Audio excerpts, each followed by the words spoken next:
Today is Tuesday, the 4th of August 2026, and I am here with Benjamin, and we are going to talk about his return to Northwestern for the winter and spring quarters of 2024. Chapter 15. The Block. I spent the rest of November and December in Houston, Thanksgiving with friends, Christmas with family, continuing the parts work on my own, seeing Sifu Gary for Tai Chi. Before I left to return to Northwestern, I signed a paper contract with my family. No marijuana, no alcohol, check-in at every class. At the beginning of January 2024, I drove back to Evanston, returning from my year-long medical leave. For the first 3 weeks of the new year, I was clean. No marijuana, no alcohol. The contract held, but underneath the sobriety was the same pressure that had been running for 6+ years, of not being able to be my authentic self anywhere. Not on a Northwestern campus full of students who didn't know any of what was actually inside me. The contract broke at the end of the 4th week, not from a single trigger, from the cumulative weight of trying to willpower my way through sobriety and the masks at the same time. One Friday night I smoked. Within 3 weeks I was smoking every day. The shape was different from before. In 2021 and 2022, I had needed marijuana to function from the beginning of the day to the end of it. This time the contract was still holding in part. I made it to every class. The smoking came in the afternoons and evenings, after the day's mask had done its work and there was nothing left to hold the end of the day together. The shape of winter quarter held all the way through. Mornings were class, sober, the mask doing its work in the lecture hall. But what was actually running in my head during class was a timer, counting down to when lecture was over and I could leave to go smoke. By noon or 1, class ended. I'd go smoke.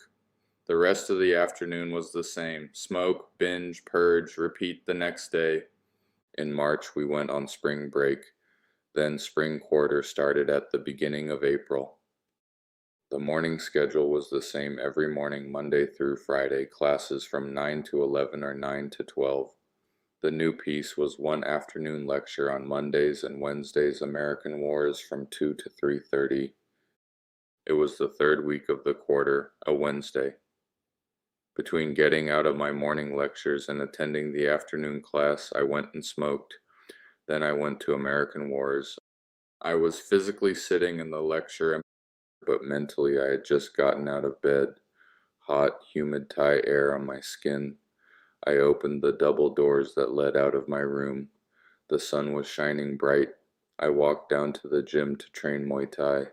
I went through a whole training session, both my right and left side, throwing punches and landing kicks on the pads, feeling equal through both sides, arms moving like whips, kicks landing like baseball bats. And then the feeling that comes after a hard workout, the clarity that comes to the mind when the body has been pushed to its limits. That weekend, I called my parents, and I didn't tell them the specifics of the vision. The Muay Thai piece I kept for myself. I told them I'd had a vision of being back in rehab. That was the concrete feeling we could move forward with. I told them what had actually been happening underneath, the binging and purging, the marijuana every afternoon since the end of January. They were fully supportive. I continued on through the rest of the quarter, the remaining weeks of class, through review week. Review week started on a Sunday. I had one in-person final the next week, 2 papers due, and 1 final assignment. From that Sunday through Thursday, I showed up at the library around 6 every morning, 4 or 5 days in a row. I'd sit there until 11 on average, some days noon, and I couldn't do it. The laptop was open, the notes were out, the quarter was almost over, and the work was in front of me. I had the time. I just couldn't will myself forward. 2 weeks earlier, I had talked to the owner of the rehab in Colorado. I was set to arrive after the quarter ended. This block in the library was my authentic self. It wouldn't let me finish the quarter first. It wouldn't let me complete one more round of the old pattern before going to where I actually needed to be.